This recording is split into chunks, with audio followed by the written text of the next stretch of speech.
two, two, three. three. Good morning, Baker Baker Bobcat. Bobcat. I am Mr. Quinn, I'm Narita Salvies. and you see Bob's in the background there. Hey, Bob, how you doing? He's hunting for some food out in the snowy outsides here in Troy, Michigan. So what's the news for today, Narita? Start us off with, oh, actually, I'm supposed to start us off with some virtual clubs. And I just wanted to remind you guys that there are virtual clubs going on right now, including Broadcast Club. We're meeting tomorrow morning, we met this morning, actually. And let me just show you really quick. I'm just going to share my screen here. If you go to the Baker website, and then you go up here to students, you can see right here, you click on students, and there's a little link for virtual clubs. And when you open that up, a document pops up that has links to all of the virtual clubs at Baker. Not just Broadcast Club, but all of the clubs. You see it's loading here. It takes a minute. And it is a document that you can actually click in and go right to the links here if it ever loads. Here it comes. Patience. I know, we got to have patience. Popping up. Okay, there we go. So like book club, here's the link for Mrs. Edelman's book club, Broadcast Club, talked about that enough. Forensics, International Folk Art Club, Ecology Club, Green Team, Jazz Band, Kindness Club, Math Club, Student Government, which Narita is going to talk about in a minute, Quiz Bowl, etc. So go to that link. It's right on the Baker website. Search Baker Baker Middle School, and then go to students, and then go to those virtual clubs and check them out. You can still join. All of the clubs are still open to joining, even if you missed a couple meetings. All right, what's next on the list there, Narita? Well, next up, we have some information from our library. So we want to make sure that you have some fun reading for winter break. So you can order a holiday surprise Baker Library book bag from the Media Center. When you fill out the form, which should be in your Schoology updates, by December 6th, you will get a themed bag of 4 library books, a free bookmark, and a holiday treat. There will be a flyer and more information in your updates.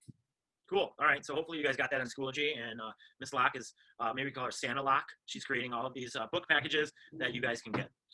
In other news, kind of talking about emails, I've noticed like we've been sending things out, and Narita's going to talk about sending things out via email. And I've talked to a lot of students, and they say they don't have their email set up on their iPad. So I wanted to quickly show you how easy it is to set up your email on your iPad to make sure that you have this set up, because teachers now being virtual are doing more communicating through email. Most of the time, the communicating is through Schoology, and you guys can get those messages without your email. But sometimes it's easier to send through an email. So let me just quickly show you. I'm going to share my iPad screen really quick here and show you guys how to set up your email super quick. Here it is. Okay, I'm actually going to use Narita's account. Is that okay, Narita? Since she's a student, so mine would look a little bit different as a teacher. So here it is.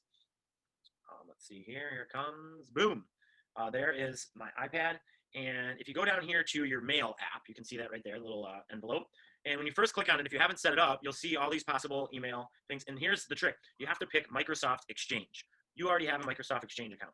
So you just type in your email, which is at troyschools.org. First initial, middle initial, last name, graduation year, and then at troyschools.org. You guys should all know that, hopefully. And you just click next. And then you want to say sign in. And yeah, there we go. Sign in, right? Took a couple clicks, but it finally signed in. And then you probably recognize this. Oh, we're already signed in. You put in your password, and then you'll be signed in, and you have a couple different options here. You can decide on those, but then your email will come directly to your iPad. And if I click on this inbox right now, it takes a minute to like load all of her email, but there it is. Boom. Here's all of Narita's emails. We don't want to look at those. Sorry, privacy issues.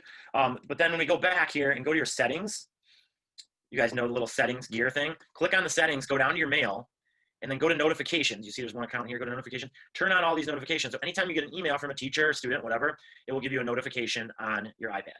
So that's something that you can do if you haven't already on your iPad. Make sure that your Troy Schools mail is set up. You can also set up other mail accounts if you have them too, but definitely set up your troyschools.org because more and more teachers are using it.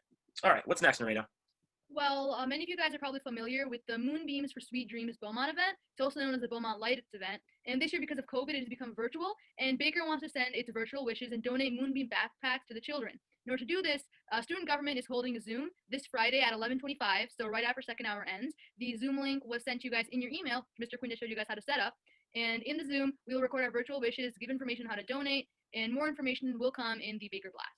So yeah, great opportunity to get involved for a good cause. How about the holidays? Actually, we sent it out in the email just today. So if you do set up your email account, you should see it. If you already have your email account set up, it should pop up there. Turn on your notifications. All right. And finally, in video tech classes, you guys saw the winning micro documentary. Yeah. We had so many really good micro documentaries, and now being virtual, a lot of them were about learning from home, our parents working from home, things like that. Narita, she actually created a documentary about working from home, and also her sister's in it, who was a former student of mine, a former Baker Bobcat, and is now going to Princeton. So she's a super student too. So we're going to end with Nereda's micro documentary about, what was the title of it? It was like Online Learning in the Coronavirus Pandemic. There you go. Great title. Too long. All right. So that's it for today, guys. That's it for this week. Have a great week, and only 3 weeks until winter vacation. So looking forward to that. Well, excluding this week, I think 2 weeks left, so we're almost there. Yeah, we're almost there. 2.5 weeks, I guess you could say. Yeah. Did you hear, Narrator, there's no more snow days because we're virtual? So we're not, even if there's like a huge blizzard, there'll be no snow days. Don't want to cry on camera, Mr. Quinn. I know, snow days are such a perk of being a teacher and a What student. about Power Goes Out Day? Oh, we do have the asynchronous days coming up. There's one more before break. So Wellness yeah, it all equals out. It all equals out. All right, so let's get to the video, and we'll see you guys next time. Goodbye. Bye.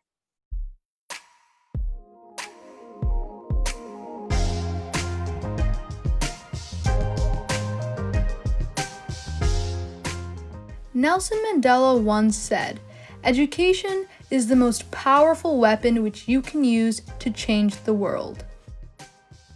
But ever since the coronavirus pandemic began in March of 2020, education became difficult because of the safety of students and teachers. This is when online learning developed. Online learning is a way for kids to continue their valuable education virtually at home because they are unable to attend school in person. At first, online learning was chaotic, but it has now become more organized. Kids have all their classes on Zoom and manage their assignments on Schoology. Let's take a look at how online learning has impacted some students and teachers. Online learning has definitely impacted my workload and curriculum in the sense that I am currently a sophomore in college, so my workload does not seem to be decreasing in the near future, but that's okay. The one thing that I didn't expect going into online learning is that the collaborative nature of kind of group work and research projects is definitely still there, which is very cool that I'm still able to meet new people over Zoom. The drawback, however, to all this is that I have to accommodate for different time zones, so I'm usually working around the clock. And lastly, I'm very nerdy, so I miss being in lecture halls and being in libraries, feeding off of other students' energies and office hours. So definitely miss that as well.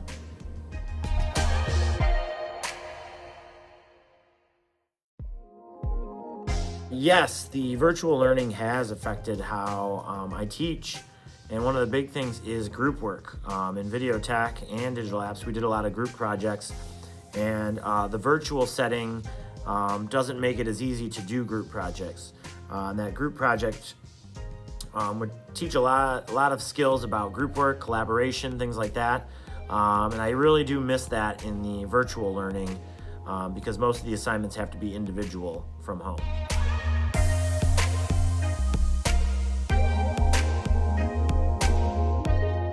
Online learning has affected my learning and curriculum by making it easier.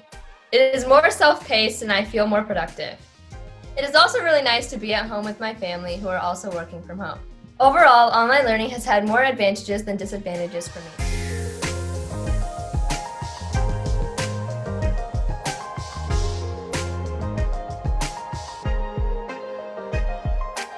In-person learning. In-seat learning. Online learning. I like in-seat learning. I like online learning. Thanks for watching. Hope you enjoyed.